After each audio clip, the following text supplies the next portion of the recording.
Friends, welcome back to my channel Vigyan habitat से मैं doctor Amrita आप लोगों का स्वागत करती हूँ। यूजीसी नेट जून 2023 फॉरेंसिक साइंस के नेक्स्ट सेशन में हम आप लोगों सबका स्वागत है।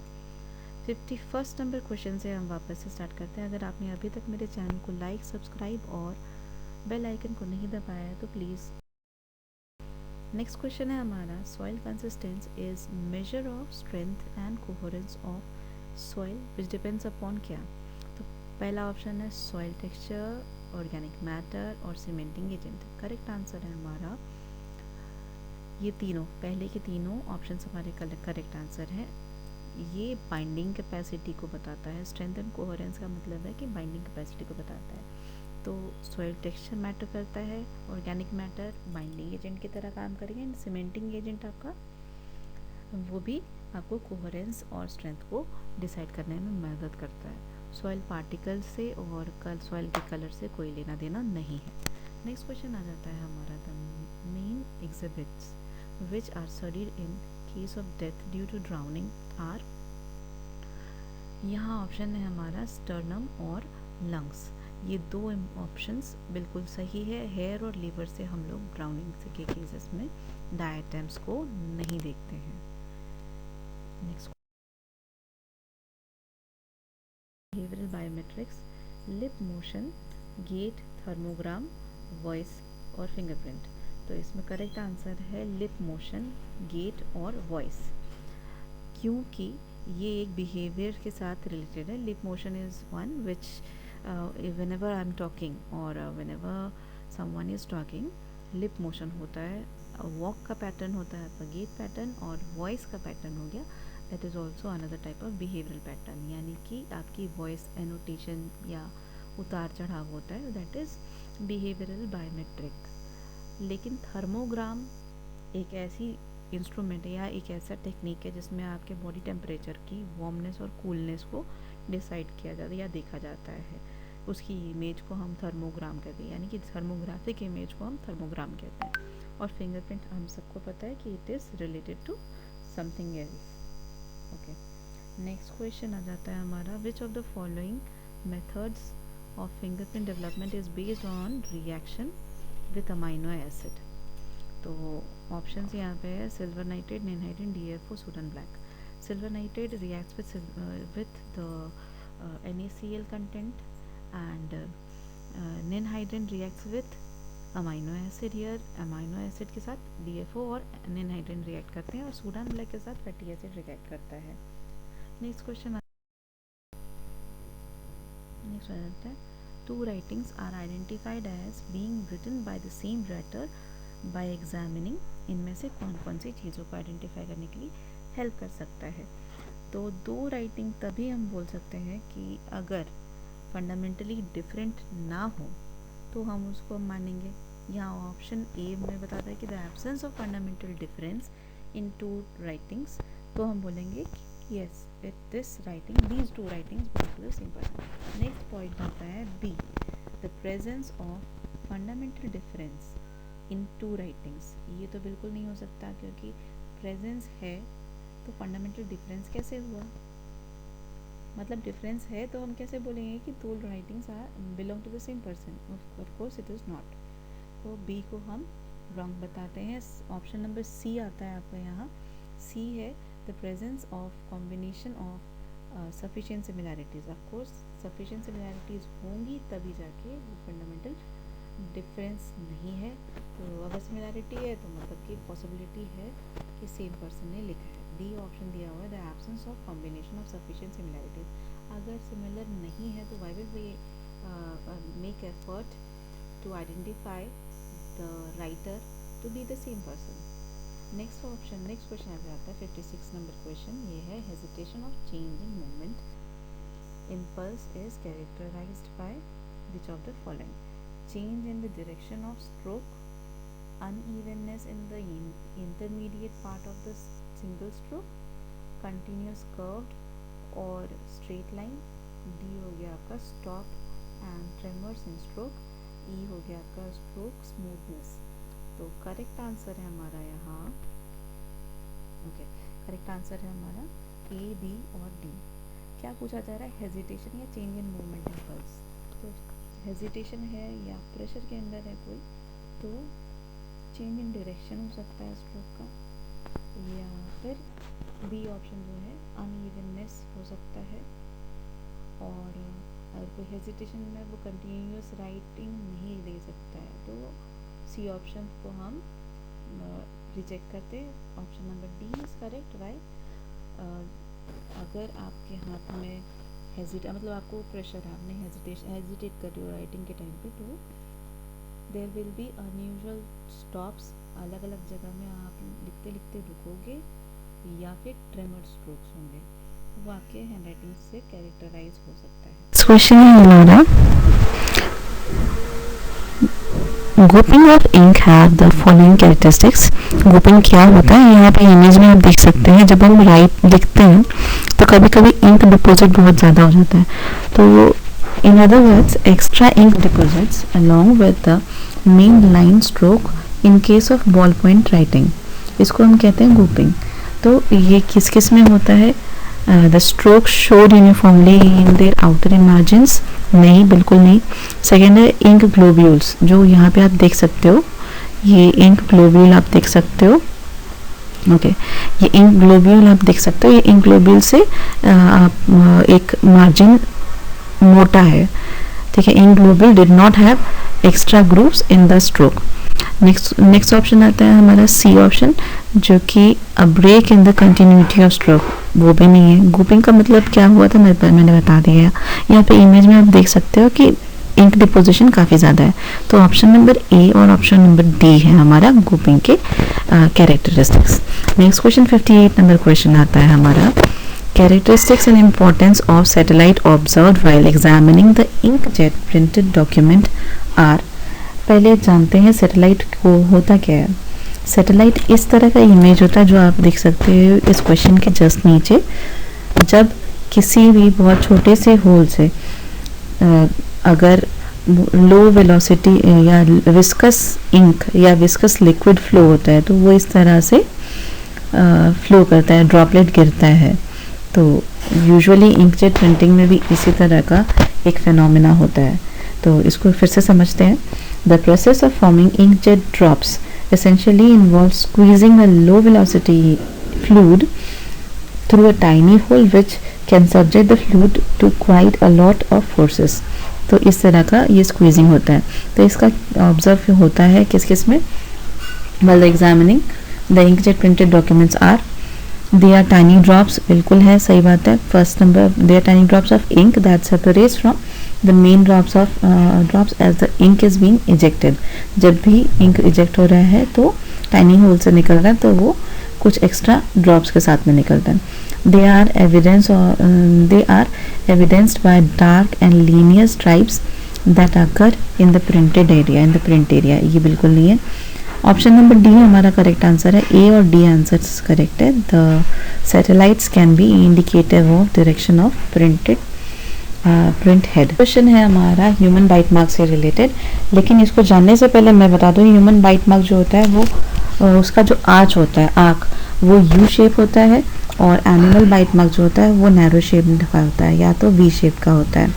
जैसे डॉग्स या कैट, इनका जो मुंह होता है, उनका जो माउथ होता है वो थोड़ा सा वी शेप देता है, या एंटीरियर एस्पेक्ट में नैरो होता है।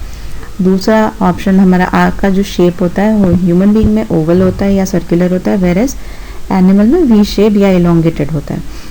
और तीसरी चीज़ है, टीथ जो होती है ब्रॉड एंड सेंट्रल होती है और नैरो होती है इंसाइजर, जैसे कि हमारा ह्यूमन बीइंग में ब्लंट होती है, मोर ब्लंट होता है, वेरेस जो कनाइन या तो जो बाइटिंग एनिमल्स होते हैं यूजुअली, जो जैसे कैट हुआ और डॉग हुआ या फॉक्स हुआ, जिस तरह के भी एनिमल आप बाइट करते हैं, तो वो यूजुअली उनका ब्रॉड होता है बाइट, ब्रॉड लेटरल होता है और नैरो सेंट्रल होता है, या शार्पर होगा और लॉन्गर कनाइंस के मार्क मिलेंगे आपको, जैसे टाइगर हो, लायन हो, ये अगर ये बाइट करते हैं कनाइंस वाले होते हैं जो, तो उनके इस तरह के पैटर्न होगा। इंजरी पैटर्न हमारा यूजुअली ह्यूमन बीइंग में ब्रूजिंग ज़्यादातर होती है, लैसरेशन एवर्जन कम होता है, वेरस कुछ कुछ एनिमल्स में जो हमारे वायलेंट एनिमल्स होते हैं जैसे डॉग्स हुए या फिर ये जो आपके टाइगर एंड कार्निवोरस होते हैं जो लोग, उनके सीवियर लेसरेशन हो सकता है, एवर्जन हो सकता है या मेजर डैमेज हो सकता है। तो यहाँ देखते हैं ऑप्शंस क्या क्या बताया जा रहा है। A typical human bite mark is often caused by anterior teeth including the incisors, canines and premolars। बिल्कुल सही बात है, ये सही ऑप्शन है। B is mostly V shape, पहले ही मैंने बताया था it is U shaped in human being, V shape होता है आपके एनिमल्स में। फिर नेक्स्ट पॉइंट आ जाता है injury varies from 25 to 40 millimetre, ये सही है। 2.5 सेंटीमीटर से लेकर 4.40 मिलीमीटर तक, 25 मिलीमीटर से लेकर 40 मिलीमीटर तक ये वेरी करता है रेंज इसका डायमीटर का। Next identification is based on individuality of dentition, हमारी डेंटेशन के ऊपर डिपेंड करता है जो भी आपके बाइट होती है। नेक्स्ट पॉइंट आता है हमारा it is never associated with expansion, shrinkage और distortion of skin in the area of bite. नहीं, बिल्कुल ये एसोसिएटेड है, इट इज़ एसोसिएटेड। अगर आपका बोनी एरिया है उसमें बाइट के डिफरेंट तरीके होंगे और अगर फैटी टिश्यू है उस पर बाइट का अफेक्ट अलग होगा। तो आंसर नंबर ए, सी और D is correct answer. Next question आ जाता है हमारा फोरेंसिक एंटोमोलॉजी से रिलेटेड। फोरेंसिक एंटोमोलॉजी से रिलेटेड क्वेश्चन क्या है? The insects that can be useful in forensic entomological investigation particularly in estimating postmortem intervals. ये क्या क्या इंक्लूड होता है, मैं आप लोगों को एक बार लिस्ट बता देती हूँ, कुछ इंसेक्ट्स के नाम बता देती हूँ। ब्लो फ्लाइज होते हैं, म्यूसिड होता है, कैरियन होता है, कैरियन बीटल्स होते हैं, फ्लैश फ्लाइज होती है, क्लाउन बीटल्स होते हैं, रोव बीटल्स होते हैं, सैप बीटल्स होते हैं, चेकर्ड बीटल्स होती हैं और डर्मिस्टेड बीटल्स होती हैं और लैमिली कॉर्न बीटल्स होती हैं। ये सारे अटैक करते हैं हमारे डिफरेंट तरीके से। ओके, तो ये सारे हमारे फोरेंसिक एंटोमोलॉजिकली इम्पोर्टेंट इंसेक्ट्स हैं। तो यहाँ क्वेश्चन में हम लोगों को कौन कौन से बीटल्स या फ्लाइज दिया है? यहाँ blue flies and flash flies दिया है, बिल्कुल ये सही है। हाइड एंड स्किन बीटल्स है, ये भी सही है। फेजमिड्स या प्लाज्मिड्स होना चाहिए, ये मेरे ख्याल से गलत वर्ड लिखा है। और बुश क्रिकेट्स ये भी नहीं होता है, ये फोरेंसिक एंटोमोलॉजी में हम लोग नहीं पढ़ते हैं, ये सक्सेशन में हमें यूज़फुल नहीं होता है। ड्रैगन फ्लाइज भी यूज़फुल नहीं है, डैमसेल फीस भी यूज़फुल नहीं है। Rove beetles of course, rove and crown beetles useful हैं इन फोरेंसिक एंटोमोलॉजी। तो हमारा ए, बी और ई करेक्ट आंसर है। नेक्स्ट क्वेश्चन आता है हमारा, इनमें से कौन सा एलिमेंट्स एनालिसिस ऑफ एलिमेंट्स में यूज़फुल है? ये कौन कौन से मेथड्स दिए हैं पहले जानते हैं। एटॉमिक एब्जॉर्प्शन स्पेक्ट्रोफोटोमेट्री, AAS, जिसको हम प्राइमरली यूज़ करते हैं एलिमेंटल एनालिसिस के लिए। और LCMS यूज़ होता है separation, identification, quantification of both known and unknown compounds as well as to elucidate the structure and chemical properties of different molecules.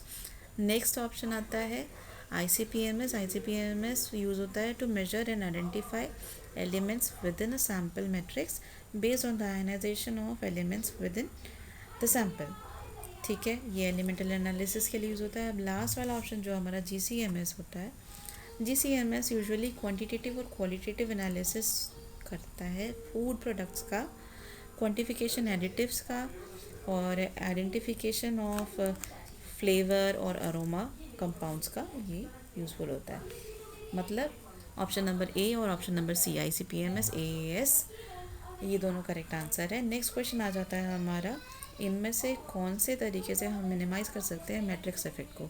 Matrix effect को कॉम्बैट करने का या आइडियल जो मेथड होता है वो यूजुअली होता है रिमूव करना हर तरीके की इम्प्योरिटीज़ शुरुआत में ही।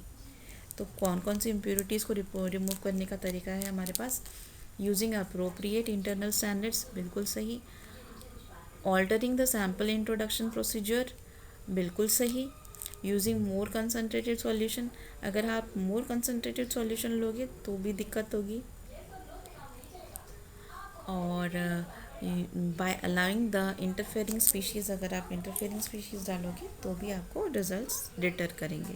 तो ऑप्शन नंबर ए और option number B is the correct answer. Next question हमारा आता है intensity of electron beam in scanning electron microscope को हम कैसे कंट्रोल कर सकते हैं, इंक्रीज या डिक्रीज कैसे कर सकते हैं। The most obvious way to adjust the intensity of electron beams as it interacts with the specimen, तो उसको इल्यूमिनेटेड एरिया जो है उसको इंक्रीज किया बढ़ाया या घटाया जा सकता है। ये कैसे किया जा सकता है ये जानते हैं। For example, by increasing the diameter of the beam by factor of 2 increase the area of specimen. तो इस तरह से होता है, जो हमारा ऑप्शन नंबर ए है ये हम करेंगे। दूसरा, हम वोल्टेज को इंक्रीज या डिक्रीज कर सकते हैं टू कंट्रोल द इंटेंसिटी। तो यहाँ ऑप्शन नंबर ए और ऑप्शन नंबर सी करेक्ट है। इलेक्ट्रोमैग्नेटिक लेंसेज से हम फोकस को शिफ्ट कर सकते हैं, उसको हम इंटेंसिटी को कंट्रोल नहीं कर सकते हैं। हम उसको फोकस को शिफ्ट कर सकते हैं, ये इंटेंसिटी से रिलेटेड नहीं है। फोटो मल्टीप्लायर ट्यूब भी इससे रिलेटेड नहीं है, इंटेंसिटी से रिलेटेड नहीं है। फोटो मल्टीप्लायर ट्यूब आपका आएगा डिटेक्टर में। नेक्स्ट क्वेश्चन आता है हमारा, which of the following poison produces hyperthermia. Hyperthermia, तो स्ट्रिक्नीन, कोकेन, marijuana, धतूरा, डायज़ेपम दिया है। ऑप्शन स्ट्रिक्नीन, कोकेन और धतूरा हाइपरथर्मिया कॉज करता है। marijuana से कोई भी इफेक्ट नहीं होता है आपके बॉडी टेम्परेचर में। डायज़ेपम में आपको हाइपोथर्मिया हो सकता है। नेक्स्ट क्वेश्चन में आते हैं, लेड डिपोजिशन से रिलेटेड है ये question. Deposition of lead inside the barrel due to continuous firing can cause which of the following. ये क्या कर सकता है, अगर डिपोजिट हो रहा है लेड तो ये क्या करेगा, इंटरनल डायमीटर को रिड्यूस करेगा, बिल्कुल करेगा। नेक्स्ट ऑप्शन आता है, it is difficult to assess the damage caused by deposition of lead inside the barrel. नहीं, ये डिफिकल्ट नहीं है, ये इजी होगा अगर लेड डिपोजिशन से। शॉर्ट एक्यूरेसी होगी, शॉर्ट एक्यूरेसी इज एनहांस्ड। हाँ, नेक्स्ट ऑप्शन आता है हमारा, it gives rise to increase in internal pressure. ये भी सही है। तो क्या है करेक्ट आंसर, ए और D R correct answer. Next question आता है हमारा, मैच द फॉलोइंग। मैचिंग वाला क्वेश्चन आ गया आपका फेवरेट। चेन ऑफ कस्टडी क्या होता है हमारा, मेंटेनिंग चेन ऑफ कस्टडी, मतलब कि यहाँ ऑप्शन नंबर पहला दिया हुआ है, it ensures the quality of forensic examiner. नहीं है, एग्जामिनर से रिलेटेड नहीं है। चेन ऑफ कस्टडी, नेक्स्ट आता है question point number 2, it is used to show whether or not the crime has been committed. नहीं। चेन ऑफ कस्टडी फिर से देखते हैं, third number, to ensure the quality of lab. नहीं। Fourth number में आता है, to ensure the integrity of physical evidence. बिल्कुल सही। चेन ऑफ कस्टडी इसीलिए होता है इंटेग्रिटी, फिजिकल एविडेंस की इंटीग्रिटी को मेंटेन करने के लिए। नेक्स्ट ऑप्शन आ गया हमारा, यहाँ पे हमें जो दिखता है ऑप्शन नंबर बी में एक्रेडिटेशन। एक्रेडिटेशन का मतलब क्या होता है, इनमें से किससे रिलेटेड है, यहाँ 4 से रिलेटेड, ए 4 से रिलेटेड, सिर्फ 2 ही ऑप्शन है। ये आ गया हमारा बी 2 से रिलेटेड है। देखते हैं ये है या नहीं। 2, it is use to show whether or not the crime has been committed. Accreditation से ये कोई रिलेशन नहीं है। अब आता है हमारा option number 3, it ensures the quality of lab. तो एक्रेडिटेशन लैब को मिलता है और सर्टिफिकेशन पर्सन को, फोरेंसिक एग्जामिनर को मिलता है।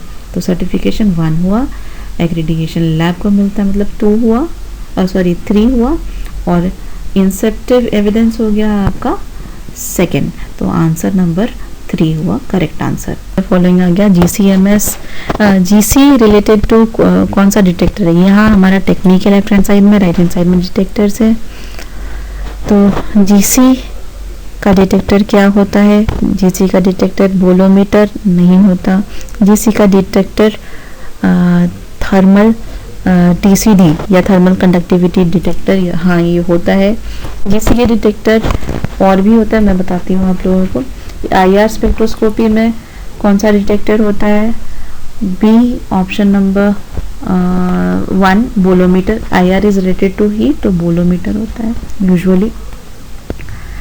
N A neutron activation analysis में गामा से रिलेटेड होता है, तो गामा रे स्पेक्ट्रोमीटर होता है। एएएस हो गया आपका एटॉमिक एब्जॉर्प्शन स्पेक्ट्रोस्कोपी, ये होता है नेबुलाइजर होता है, इसमें डिटेक्टर नहीं होता, ये पार्ट है, लेकिन इन्होंने डिटेक्टर में क्यों दिया है I don't know.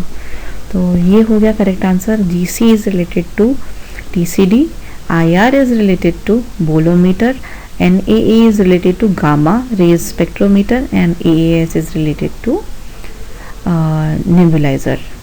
It is not detect. अच्छा, ये DNA के डेटाबेसेस हैं और ये कौन कौन सी कंट्रीज़ को रिलेट करते हैं, कौन सी कंट्रीज़ से हैं। तो ND जो होता है ये हो गया आपका related to United Kingdom, UK का है, ये इंग्लैंड का है यूजुअली। तो कोडिस जो होता है ये यूएसए का है, कोडिस जो हम लोग यूज़ करते हैं या कॉमनली वो यूज़ होता है यूएसए का है। नेक्स्ट आता है एनसीआईडीडी, एनसीआईडीडी हो गया आपका ऑस्ट्रेलिया से, एनडीडीबी ये हो गया कनाडा से। तो ये हो गया correct answer.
Spoofing, Trojan horse, man in the middle और लीकेज से, यानी कि साइबर क्राइम से रिलेटेड है। स्पूफिंग एक ऐसा चीज़ है जिसमें आपको लगेगा कि वो एक नोन फेस है, यानी कि नोन वेबसाइट है, जैसे कि अमेज़ोन हो गया या फिर फ्लिपकार्ट हो गया, मिंत्रा हो गया, या कोई और वेबसाइट है, पेटीएम हो गया, उस तरह का वेबसाइट है। आपने उसको क्लिक किया, आपने गूगल में सर्च किया, जो आपको सबसे पहले दिखा आपने उसको क्लिक कर दिया, और उसके बाद देखने में वो हूबहू सेम चीज़ है, सेम उसी तरह का विजिबिलिटी है, उसमें ग्राफिक्स उसके वैसे ही दिख रहे हैं, लेकिन उस फेस के पीछे में कोई और है जो आपका सिस्टम से डेटा या मतलब मलेशियस एक्टिविटी करना चाहता है।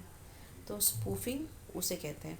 तो ये क्या करता है, ये यूज़र इंटरफेस पे अटैक करता है। तो ये option number 4 is the correct answer.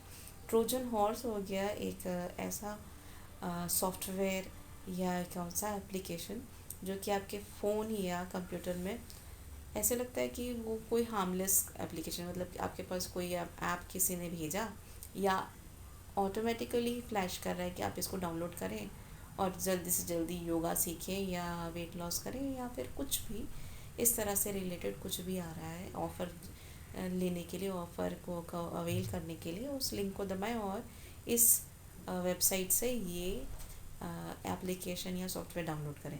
आपने जहाँ किया और वो आपके फ़ोन या मोबाइल में या लैपटॉप में या कंप्यूटर में से मलेशियस सॉफ्टवेयर अपने आप डाउनलोड हो जाएगा। तो ट्रोजन हॉर्स कहते हैं उसको। तो वो है आपका करेक्ट ऑप्शन है यहाँ, attack on system modules. Next option, next question आता है मैन इन द मिडल। जैसे कि वर्ड बता रहा है मैन इन द मिडल, दो लोगों की इंटरेक्शन में थर्ड की इन्वॉल्वमेंट। तो man in the middle MITM कहा जाता है साइबर अटैक में, और इसमें दो पार्टीज़ इन्वॉल्व हैं। आपको लगता है कि दो पार्टीज़ के बीच में ये इंटरेक्शन हो रहा है, कम्युनिकेशन या डेटा एक्सचेंज हो रहा है, लेकिन अनऑथराइज्ड परचेज हो रहा है या हैकिंग हो रही है फ्रॉम द थर्ड पार्टी, जिसके बारे में ना फर्स्ट पार्टी को पता है ना थर्ड सेकेंड पार्टी को पता है। तो ये हो गया आपका option number 3, interconnection, attack on interconnection. अब लीकेज के बारे में जानते हैं। लीकेज जैसे कि वर्ड डिपिक्ट करता है लीक करना, तो ये हो गया डेटा लीकेज। जो हम कहते हैं जब भी कोई इंफॉर्मेशन एक्सपोज हो जाती है अनऑथराइज पीपल पर के पास या इंटरनल एरर्स के थ्रू, तो हम कहते हैं उसको लीकेज। तो यहाँ ऑप्शन नंबर 1 है अटैक ऑन टेम्पलेट डेटाबेस। तो दिस इज़ द करेक्शन है हमारा क्वेश्चन डॉक्यूमेंट से related. Identification of colour photocopies और laser printed document can be determined by, तो करेक्ट है counterfeit protection system code. Usually जब भी प्रिंट होती है कलर प्रिंटर से, तो येलो कलर के डॉट्स आते हैं जिसको MMIC कहते हैं, और इसके थ्रू ये मतलब नियरली इनविजिबल होती है। अगर बहुत ज़्यादा ध्यान देकर देखोगे तो ये कोड आपको दिखाई देगा, अदरवाइज वैसे इनविजिबल होती है। The code consist of yellow pattern dots that is nearly invisible for the unaided eye, human eye. Next आ जाता है हमारा the typewriter characteristics that can be eliminated by cleaning और रिप्लेसिंग द रिबन। तो usually ये transitory defect को हमको हमें कहा जाता है इस तरह की चीज़ें, जैसे कि अगर मैंने रिबन चेंज कर लिया किसी भी प्रिंटर का, तो सपोज़ उससे रिलेटेड अगर कोई डिफ़ेक्ट आ रही थी प्रिंट में, तो अगर मैंने रिबन चेंज कर दिया तो वो डिफ़ेक्ट अब नहीं आएंगे, तो वो टेम्पररी होती है, तो इसे हम ट्रांजिटरी डिफ़ेक्ट कहते हैं। नेक्स्ट ऑप्शन आ गया आपका C number, sequencing of paging of laser printed document can be done by. Sequencing किस चीज़ से होती है, तो वो होता है पता चल सकता है आपका ड्रम डिफ़ेक्ट से। मतलब ये एक ऐसा डिफ़ेक्ट है जो कि प्रिंटर के ड्रम में अगर कोई डिफ़ेक्ट आ जाए, जैसे कि कोई भी किसी भी तरह का मार्क है, तो उस डिफ़ेक्ट से किसी भी प्रिंट में, मतलब जैसे कि अगर मैंने प्रिंट लिया डिफ़ेक्ट आ गई है उस ड्रम में, तो प्रिंट के 3 एटलीस्ट सीक्वेंस में वो डिफ़ेक्ट दिखाई देगा, 3 सीक्वेंस में वो दिखाई देगा। तो ये बताता है सीक्वेंस ऑफ पेजिंग। तो ये हो गया आपका। नेक्स्ट क्वेश्चन है हमारा, direction of ball pen strokes can be determined by. तो बेस्ट फिट आंसर है आपका बर्स्ट्राइएशन। बर्स्ट्राइएशन होता वो चीज़ है, जैसे कि अगर आप बॉल पेन से लिख रहे हो, लिखते लिखते कभी कभी इंक मिस हो जाता है किसी जगह में। आपने नोटिस किया होगा, जैसे कि सपोज फ्लो में लिख रहे हो WORD वर्ड, तो किसी एक पोर्शन में वो इंक मिसिंग हो जाता है, तो वो आपका डायरेक्शन ऑफ फ्लो वो दिखाई देता है। तो ये हो गया direction of ball pen stroke that can be determined by burr striation. ये हो गया आपका प्रिंटिंग डिफेक्ट, यानी कि पहला सॉरी ये हो गया आपका ड्रम डिफेक्ट। इमेज देख सकते हैं आप, मैंने फ़ोटो डाल रखी है। नेक्स्ट क्वेश्चन आ गया हमारा स्कैप्यूला। स्कैप्यूला फीमर और सर्वाइकल वर्टेब्रा और स्कल। तो जो स्कल में आपका फोरामेन मैग्नम होता है, हम सबको पता है। नेक्स्ट आ जाता है हमारा स्कैप्यूला। स्कैप्यूला में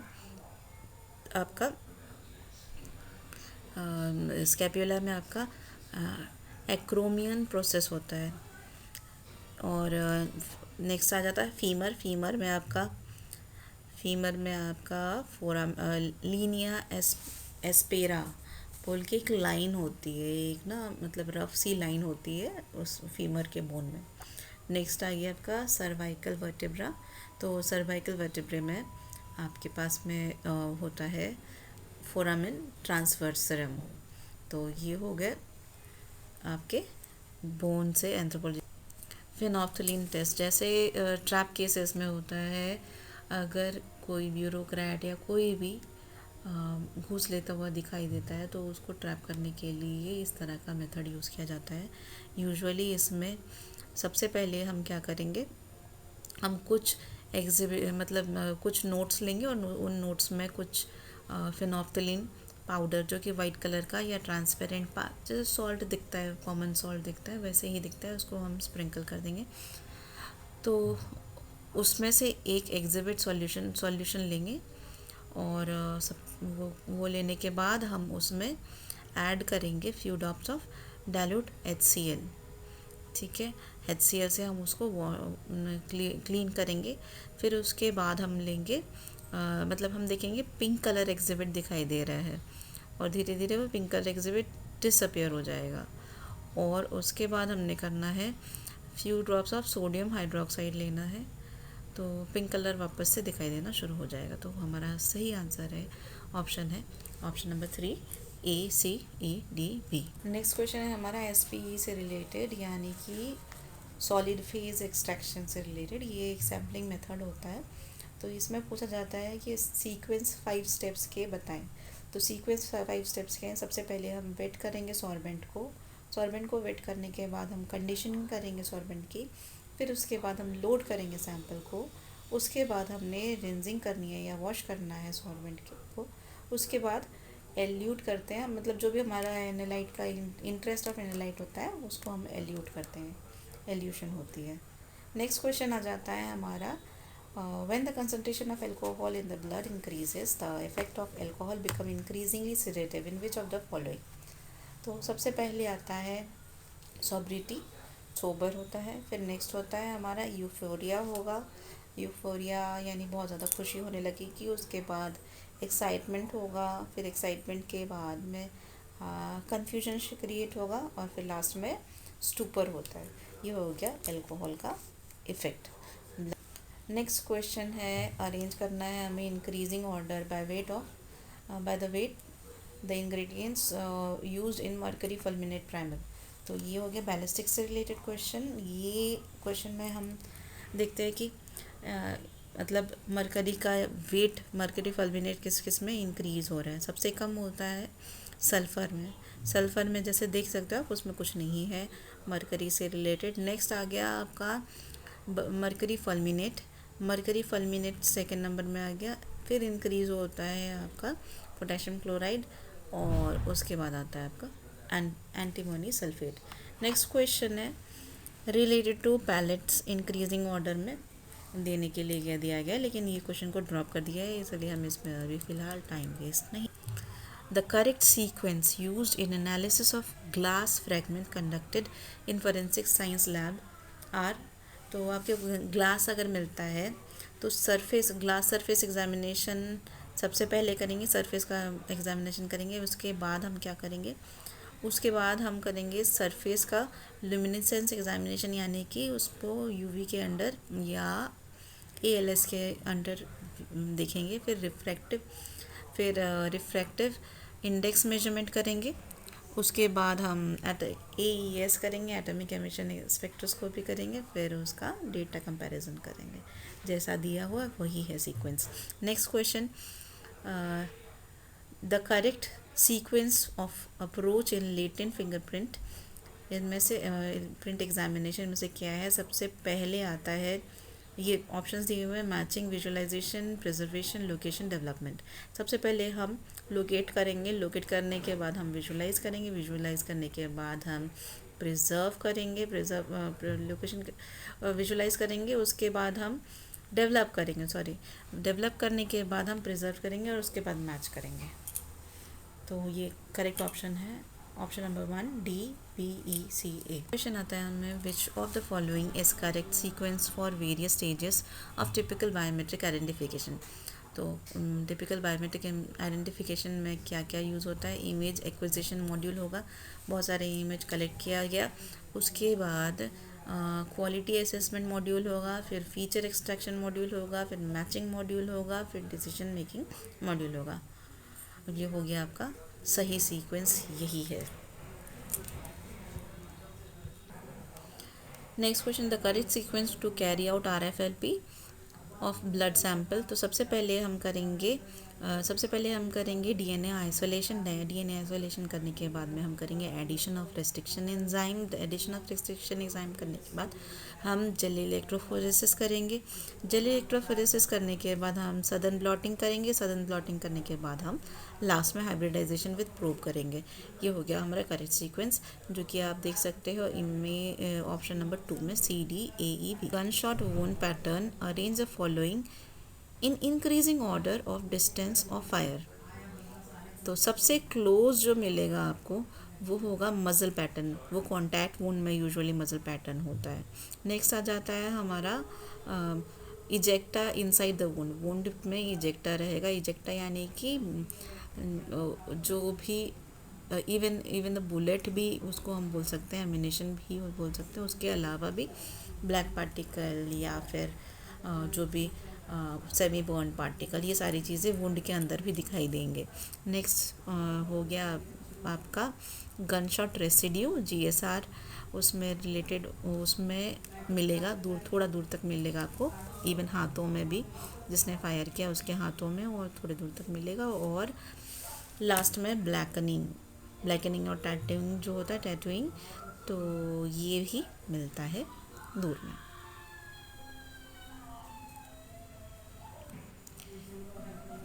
अब ये रीज़न और असर्शन है। रीज़न दिया गया है हमारा, given below are 2 statements, one is labelled as assertion और दूसरा दिया गया है रीज़न। असर्शन दिया हुआ है, when a crime is committed a record is stored in the brain of a perpetrator. अब रीज़न क्या है, brain fingerprinting provides a mean to scientifically connect evidence from the crime scene with the evidence stored in the brain, as it does not reveal brain memory।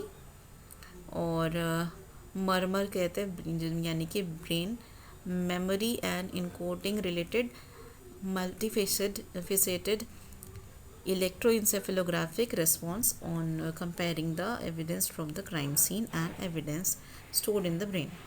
तो इसका हम जानते हैं, इसमें से करेक्ट आंसर है ए भी सही है, लेकिन जो रीज़न है या रीज़न जो दिया, assertion is correct but the reason is not correct. इसलिए क्योंकि मेमोरी में रह जाता है, इसीलिए इमेजेस से उसको डिपिक्ट कराया जा सकता। गिवन बिलो आर 2 स्टेटमेंट्स, फिर से असर्शन और रीज़न का क्वेश्चन है ये। और इसमें the size of grains powder affect the rate of burning, और रीज़न दिया गया है because this is a surface phenomena. तो दोनों करेक्ट आंसर है, दोनों करेक्ट है उसी की वजह से लेकिन ये दोनों इंडिविजुअली करेक्ट है लेकिन एक्सप्लेनेशन एक दूसरे के नहीं है। नेक्स्ट क्वेश्चन आ गया है given below are two statements. फिर से असर्शन ये दिया गया है a wound found in the body by the entry of the bullet is always smaller than the diameter of the bullets। तो और रीज़न ये है कि it is normally cause due to the resistance offering by the skin during the entry of the bullet. ये दोनों ये correct है, assertion correct है लेकिन रीज़न करेक्ट नहीं है। ज़रूरी नहीं है कि हमेशा इस तरह का हो और ऑफ डिपेंड करता है कि बोनी प्रोट्रूबरेंसेस में भी लार्ज हो सकता है कई बार क्योंकि एरिया अफेक्ट करता है, इसकी वजह से लार्ज वुंड या लार्ज एंट्री होल बन सकता है। नेक्स्ट क्वेश्चन अगेन रीज़न और असर्शन है। असर्शन दिया गया है nitroglycerine has a great advantage over black powder. ठीक है, ये तो करेक्ट है। और it contains both fuel and oxidiser elements in the same molecule, ये भी करेक्ट है लेकिन ये एक दूसरे का एक्सप्लेनेशन नहीं है। फिर से रीज़न और असर्शन का क्वेश्चन है। असर्शन में पूछा गया है a latent electrostatic charge image on an original document can be produced on the surface photoconductor using light introduce change from conduction to non conduction. ठीक है, ये भी करेक्ट है। और the production of an image in an electrographic process depends on the property of certain semiconductor to act as insulators when unilluminated but as conductor when exposed to light। ये भी correct है लेकिन ये explanation assertion का नहीं है, ये reason assertion का नहीं। नेक्स्ट है हमारा, अब आने वाले जितने क्वेश्चंस हैं वो सारे हमारे केस स्टडीज़ हैं। तो पहला केस स्टडी ये है कि a female had died from an accidental overdose of prescription drug. The forensic examiner reported 4 drugs and few drugs metabolites in the victim's blood. So the drug included anti-anxiety and antidepressant prescription, pain and allergy medication such as Benadryl and the antibiotic ciprofloxacin दिया गया था। All drugs were found at therapeutic dose levels. The presence of chloral hydrate, sedative and sleeping medication has also been detected. The forensic examiner determined that when the sedative combined with the other drugs in her system, it led to her accidental death. During the drug interactions can cause death in even small doses. The combined drug effect, synergic effect कहते हैं हम जिसे, drug effect acted on her respiratory and circulatory system, causing them to stop working. The forensic examiner found no evidence to indicate foul play and overdoses were accidental. तो इसमें which of the following neurotransmitter is enhanced by benzodiazepines? तो ये होता है गाबा। गाबा enhance हो जाता है आपके न्यूरो ट्रांसमीटर्स, गाबा होता है वो इन्हांस हो जाता है बेंजोडाइजेपाइंस जो कि एंटी डिप्रेसेंट ड्रग्स होते हैं उसके यूज़ से। नहीं हमारा फीमेल सेम क्वेश्चन है, मैं पूरा पढ़ने नहीं जा रही हूँ, प्लीज़ गो थ्रू हो जाना। उससे रिलेटेड क्वेश्चन है which of the following drug interaction causes the death of this female. तो डायज़ेपाम और क्लोरल हाइड्रेट के कॉम्बिनेशन के साथ में उस फीमेल का डेथ हो जाता है। और द डिप्रेसेंट, नेक्स्ट क्वेश्चन है the depressant drug mainly acts on which of the brain receptor. Serotonin और HT रिसेप्टर के साथ में ये react. Same question, same case study. Next question which of the following drug metabolites into trichloral acetic acid in urine. तो chloride trichloral acetic acid है तो chloral hydrate ही है जो वो ले रही थी। नेक्स्ट क्वेश्चन आ गया हमारा which of the following is the most suitable method of drug extraction from the blood and urine. तो SPE जो हमने पहले वाले स्लाइड में भी पढ़ा था, SPE सॉलिड फेज एक्सट्रैक्शन वो मेथड है जिससे हम इस ड्रग को एक्सट्रैक्ट कर सकते हैं। क्वेश्चन है हमारा another case study, an adult boy and an adult woman girl were in live-in relationship for the past 4 years. Both of them were working in different offices. One fine day, both of them got into hot argument on some issue. The girl was screaming loudly, which was heard by the neighbors also. After some time, neighbor did not hear anything, presuming all was normal between them. Meantime, the parents of the girl kept on calling her or her mobile phone, but there was no response. This boy was, as usual, seen by the neighbors purchasing vegetable, milk, etc. on the daily basis. Through the though a little change in his behavior but was observed but ignored by others. The father of the girl lodged a complaint in the nearest police station. Police reached to the house and found the boy alone and in his house or flat. On questioning about the whereabouts of the girl, he tried to mislead them. While police were searching his house, a nearby shopkeeper arrived and informed that the police present there that this boy was seen purchasing a big knife few days back. On searching his house, fridge was opened, and all were surprised to see a body cut into several parts and stored properly. While questioning this boy, first he replied that he is not aware of this, as he was out of station, and produced his bus tickets. Also, after taking him to the police station, thereafter several efforts by the IU, he revealed that he had killed the girl and preserved body pieces in fridge so that he could dispose them gradually, so the people does not suspect him. तो following question ये हुआ, the boy revealed the truth after lie was subjected to after he was subjected to. तो correct answer है polygraph. Physical torture नहीं करेंगे, putting fear of God नहीं दिखाते हैं, और arresting of other family members भी नहीं करते. Next question related to the same case study. अब इसमें पूछा जाता है which of these would satisfy that all the body parts found in the refrigerator belong to the same individual. तो options में हमारे पास में डीएनए फिंगरप्रिंटिंग, पोस्टमार्टम है, एंथ्रोपोमेट्री, एज एस्टिमेशन है. करेक्ट आंसर है DNA fingerprinting. DNA fingerprinting individualisation के लिए यूज़ होता है. पोस्टमार्टम जो होता है वो आइडेंटिफाई करता है 3 ट्रूथ को: mode of death, reason behind the death, और इंडिविजुअल के बारे में. वो पोस्टमार्टम मतलब कि ऑटोप्सी हो गया. और एंथ्रोपोमेट्री हो गया बॉडी पार्ट मेजरमेंट या पूरा body measurement. And age estimation से नहीं पता चलेगा कि एज एस्टिमेशन के लिए से नैरो डाउन नहीं होगा. ऑफकोर्स थोड़ा बहुत नैरो डाउन होगा, लेकिन कंक्लूसिवली हम डीएनए फिंगरप्रिंटिंग से ये बता सकते हैं कि वो उसी इंडिविजुअल का ही बॉडी पार्ट है. Next question, same case study, और which of these would help to confirm movement of victim and suspect. तो ऑप्शंस में हमारे पास online order purchasing, CCTV, neighbours के टेस्टिमनी और डिजिटल वॉच. तो द मोस्ट एक्यूरेट जो चीज़ लगता है यहाँ पे वो सीसीटीवी फुटेजेस. सीसीटीवी में कैप्चर होगा कि कौन सा पर्सन कब कहाँ किधर मूव कर रहा है. क्वेश्चन है to determine the location of an individual which of these should be examined. तो पहला है डिजिटल रिस्ट वॉच, नहीं देखेंगे. मोबाइल फ़ोन का मूवमेंट से आप पता चल सकता है.